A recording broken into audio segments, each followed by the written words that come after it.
Hola a todos los que nos escuchan. En el episodio de hoy de Internacionalizando tu Mente hablaremos sobre una mirada a la crisis de refugiados en Europa desde el postestructuralismo y algunos de sus conceptos claves como biopolítica, biopoder y deconstrucción.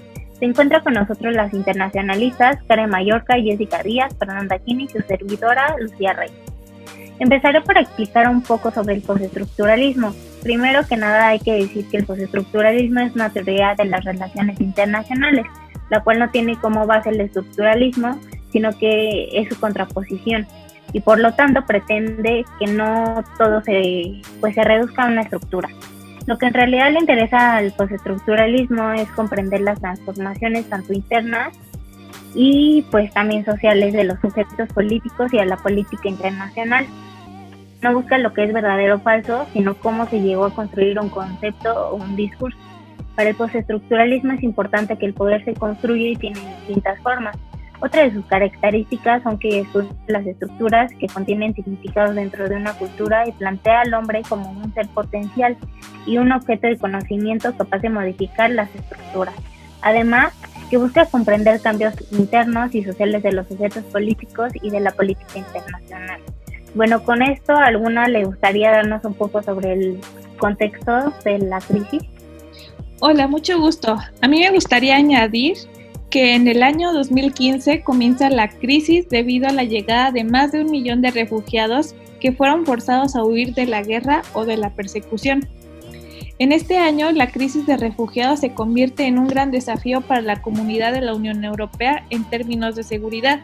La presión de los funcionarios europeos se sitúa específicamente en los países fronterizos, quienes debían mantener 1. Controles efectivos de migración, 2. Evitar la migración irregular, 3. Velar por los derechos humanos y 4. Evitar daños a la reputación de la Unión Europea.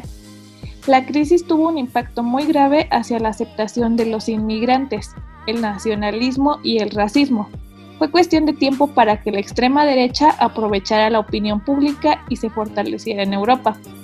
Es importante recordar que 79.5 millones de personas son desplazadas a la fuerza y dentro de ellas son 26 millones de refugiados.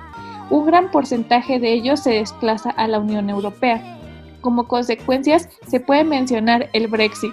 Hay que recordar que una de las posturas que se estaba tomando eran las regulaciones de los migrantes, pues los bandos a favor del Brexit reprodujeron el mensaje de un aumento de migrantes se convertiría en menores oportunidades para los nacionales, también en inseguridad y en hasta terrorismo. Todas estas posturas que se manejaron fueron posturas racistas que llevaron a gran parte de la población a votar por el sí.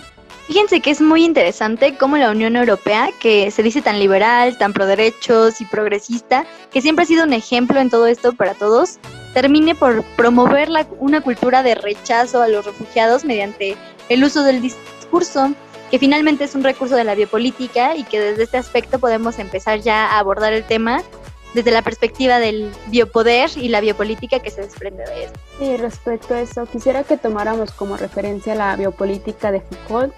Él no crea el término, pero sí es que mejor lo desarrolla y establece que existen 3 tipos de poder: soberano, disciplinario y poder liberal o de gobernabilidad, que es el que nos interesa. Pero vamos a retomar el soberano. En él habla de una modalidad para ejercer el poder que es hacer vivir, dejar morir.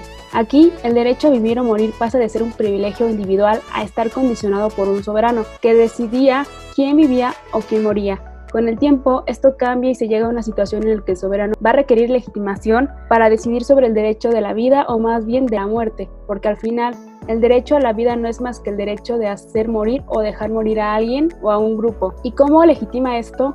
Pues mediante la ley. Entonces, la ley se convierte en un recurso al servicio de la biopolítica, deja de ser poder soberano y se transforma en poder disciplinario. En este se usa la ley con ayuda de un dispositivo de seguridad como una forma de control y de administración de la vida de los ciudadanos. Después se da el poder de gobernabilidad, que no se basa tanto en la disciplina, sino que juega con el concepto de libertad, dejar hacer, dejar pasar. El uso de la ley no va a ser represiva, sino una regulación positiva que por medio de recursos discursivos buscará intervenir en la opinión pública de la población a través de agentes y técnicas de transformación que actúan a distancia, como lo son campaña, subsidios y regulaciones. Estas formas van a ser herramientas para la aplicación de la biopolítica. En el caso de la crisis de los refugiados, las campañas mediáticas de alta incidencia no imponen nada, pero la población está expuesta a pensar y consumir lo que los medios de comunicación promueven, y esto genera un sentimiento de pánico y terminó proyectándolos como un riesgo, porque lo que se terminó por justificar fueron las medidas restrictivas. Por esto mismo, el discurso juega un papel fundamental, porque crea dinámicas de diferenciación entre ciudadanos, migrantes regulares, migrantes irregulares, que los estigmatiza negativamente, además de que genera procesos de exclusión, segregación y violencia. Estas prácticas van a ser aceptadas porque la acogida de migrantes va a ser un proceso que afecta a la población, y para la gobernabilidad lo más importante son los ciudadanos, y el dispositivo de seguridad se activa mediante la creación de estas regulaciones de gobierno. Bueno, y justamente eso es lo que pasa con la Unión Europea, que crean políticas de inmigración que tienden a ser restrictivas y crean medidas que buscan fortalecer y justificar el control y pues la vigilancia de las fronteras. Claro, porque el tema de inmigración y de los refugiados suele referirse a una emergencia interna, una emergencia social, ya que la idea del inmigrante ya está estigmatizada. Se le atribuye también como un sujeto que puede formular ciertas demandas políticas, económicas o culturales y que se ven como afectaciones a la vida de los ciudadanos. Un ejemplo es que se busca canalizar las migraciones para que éstas no desestabilicen los sistemas políticos y económicos de las sociedades de acogida.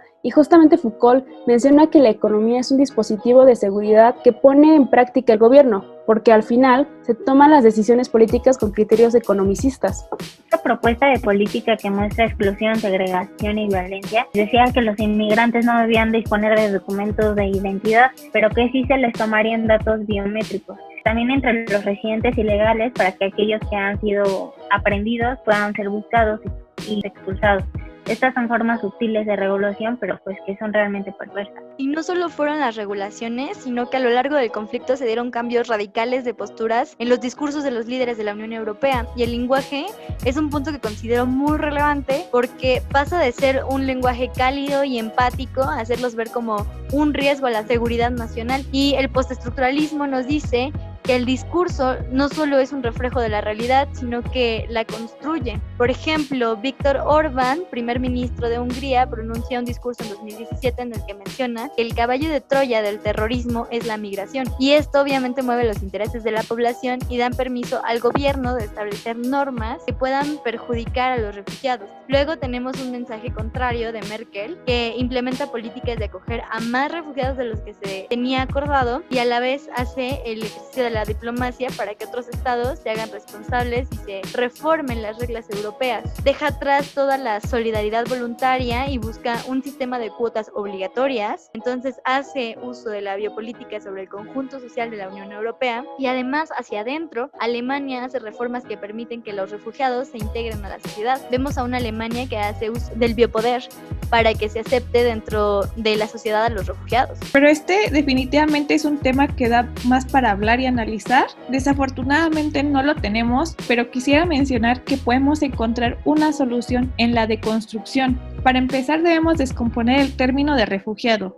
Se debe derribar el estigma que algunos sectores buscan instaurar sobre las personas que huyen de sus países. Hay que partir de la idea de que un refugiado no es un terrorista. Incluso en los mismos refugiados, muchas personas no se sienten identificadas con la etiqueta de refugiado porque la palabra se ha convertido en el enemigo simbólico de algunos sectores oficiales y no oficiales de Occidente. No hay que tomar una postura dicotómica ni etiquetarlos como buenos y malos. Claro, creo que al final la biopolítica se aplica siguiendo esta idea de hacer vivir, dejar morir de Foucault, pero en donde no es necesario recurrir a las armas, sino que con la implementación de estrategias políticas de exclusión social, decretos de gobiernos o medidas sustentadas por la economía que condenan a la miseria a miles, es suficiente para dejar morir a este grupo de personas. Bueno, se nos termina el tiempo, pero gracias a todas. Con esto concluiremos nuestro primer episodio. Si les interesa encontrar más información sobre el tema, pueden consultar algunas de nuestras lecturas de Foucault. Y en cuanto al conflicto de refugiados, ANCUR y UNICEF, que tienen muy buena información al respecto. Los esperamos en el próximo capítulo. Gracias.